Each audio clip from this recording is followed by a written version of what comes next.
So basically, imaging in acute coronary syndrome pathology, why should we do it? Actually, it is to understand pathological mechanisms, which has direct implications on management of the case. And secondly, it is to understand we have got some difficulties to assess culprit lesion morphology when confronted with ambiguous angiographic findings. Actually, this may happen in about 5 to 10% cases of STEMI and even up to 30% cases with NSTEMI. So basically, culprit lesion assessment should include identifying the culprit lesion itself and to understand its pathology. And when we talk about pathology, it can be atherosclerotic or it can be non-atherosclerotic.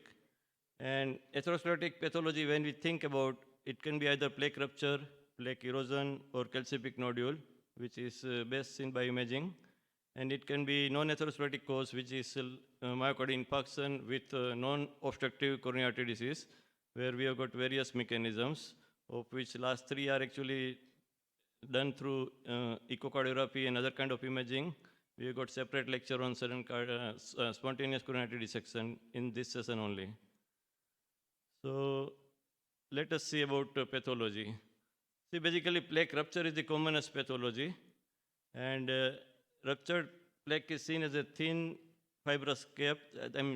Thin fibrous plaque is ruptured, and there is a large lipid or necrotic core. Thrombus is usually large, RBC-rich red thrombus is seen, and usually it is occlusive. Plaque erosion has intact and thick fibrous cap with no or small repeat necrotic core. Thrombus is usually small, platelet-rich, white thrombus is seen, and usually it is non-occlusive. While calcific nodule has disrupted fibrous cap, protruding calcium, surrounding segments will have some superficial calcium, and thrombus is usually present.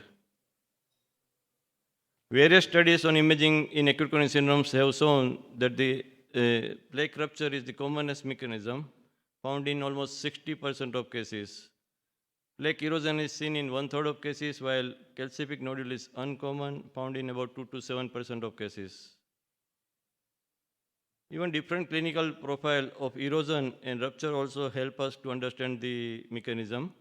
See, patients with erosions are younger, have history of smoking, and usually they don't have much presence of coronary risk factors. They present with NSTEMI, there is more white thrombus, and there is less plaque burden. In contrast, patients with plaque rupture may present with all ages, have presence of coronary risk factors, have more STEMI, more red thrombus, and more plaque burden. Now, how to recognize that? That is by usually OCT. So by OCT, plaque rupture occurs in setting of a thin cap fibroatheroma with large lipid-rich plaque with cap disruption. It may be with or without luminal thrombus, and it may be with or without cavity.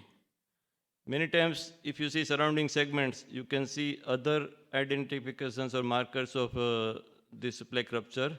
There may be thin cap fibroatheroma in the surrounding segment, which is defined as less than 65 micron. You may see microchannels, or you may see presence of even macrophages. Plaque erosion is seen as an intact fibrous cap with no evidence of plaque rupture. Actually, it is diagnosis by exclusion. We can't see any kind of rupture, and we can see this presence of wide thrombus on the irregular luminal surface with or without luminal thrombus. Underlying plaque can be lipid, fibrous, or simple intimal thickening, and usually calcification is uncommon. Eruptive calcific nodule is seen as disrupted fibrous cap with protruding nodular calcification. There is underlying fibrocalcific plaque. There is significant calcium proximal and distal to the lesion. You can see superficial calcium in the surrounding segments or in the same frame also. And usually there is luminal thrombus. When we see calcific nodule in acute coronary setting, it is a challenge because patient is already sick because of acute coronary syndrome, and now you have got large calcific eccentric nodule, which is very difficult to treat. You may need specific calcium-specific treatment in form of even rotablation, or you may have to do lithotripsy apart from use of non-compliant or even OPN balloons. So it becomes more cumbersome. I mean, war is a real challenge. Let us see some case examples. Basically, this is a patient of erosion study itself. It is a 65-year-old male presented with NTSTEMI. LAD was having total thrombotic occlusion, so aspiration thrombectomy was done, which led to TIMI3 flow in the LAD. So OCT was done, and baseline pathology was erosion. So as per the protocol, as the LAD lesion was just 55%, in that protocol, 70% or less were left medically. And medical therapy consisted of DAPT plus about 5 days of heparin. So 1 month later, after this therapy, they repeated the angio and OCT, and there was no thrombus, minimal lumen area increased from 2.4 to 4 millimeter square, and patient could be managed medically only. Another example, 37 male smoker, no other coronary risk factors, presented with STEMI. LAD was totally occluded. Again, thrombectomy was done, thrombus aspiration was done, patient was put on DAPT and low mercury heparin for 5 days. And you see plaque erosion patient at 1 month, baseline 1 month and one year follow-up. Some plaque is seen in that mid-LAD area, but if you see the OCT finding, there is clean vessel with nice, just normal-looking lumen. Another man, 65 male smoker, history of dyslipidemia, had positive stress test, had PCI to LAD with 4 by 38 mm drug resistant 6 weeks back, and now he comes with NSTEMI. If you see angiogram, there is proximally some hazy-looking lesion, thrombus-like lesion is seen, which is more clear in yellow caudal view. OCT was done.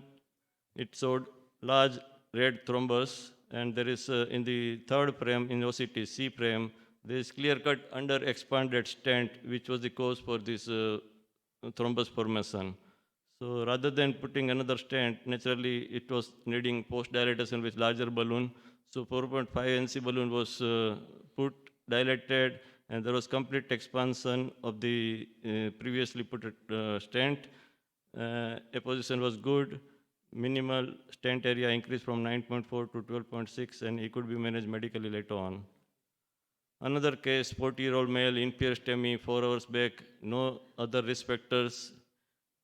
Angiography revealed normal left coronary, and right coronary artery had ectatic mid-RCA with heavy thrombus burden. Lesion was actually proximal, which was having a possible eruption. There was TIMI3 flow, so he was given tirofiban overnight. He presented at 12 midnight.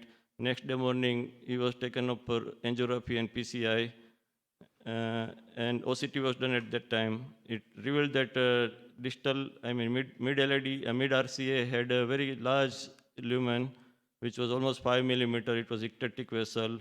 As you come proximally in the mid-RCA, there was still presence of red thrombus, but it was much less, and there was significant plaque proximally with plaque disruption.